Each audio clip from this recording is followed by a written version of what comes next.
24 oras nga checkpoint patuman sa Cebu Provincial Police Office sa 11 ka mga local government units sa lalawigan sa Sugbo nga gipaubos karon sa modified enhanced community quarantine with high restrictions. Ano ang report? Giklaro ni Police Colonel Engelbert Soriano, ang direktor sa Cebu Provincial Police Office, nga katulang munisipalidad ug syudad nga ubos sa MACQ with high restriction ang ipaubos sa 24 oras nga checkpoint. Samtang ang uban hugtan gihapon sa pagbantay diin ipahigayon ang random checkpoints.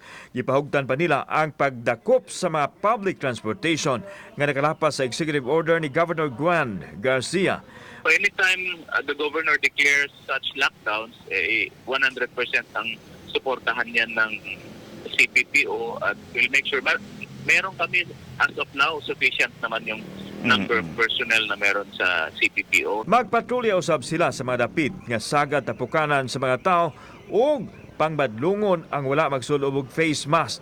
Apil sa sutaon ang mga tourist spots nga gibawal na ning panahon sa MACQ.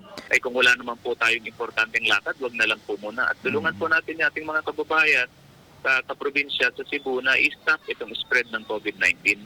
Kung adunay mga dapit o purok nga ipaubos sa lockdown, postingan usab nila kini og mga pulis.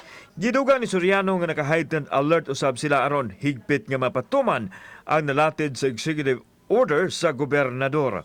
Kauban si Philip Patricio, ako si Alan Domingo. Balitang Bisdak.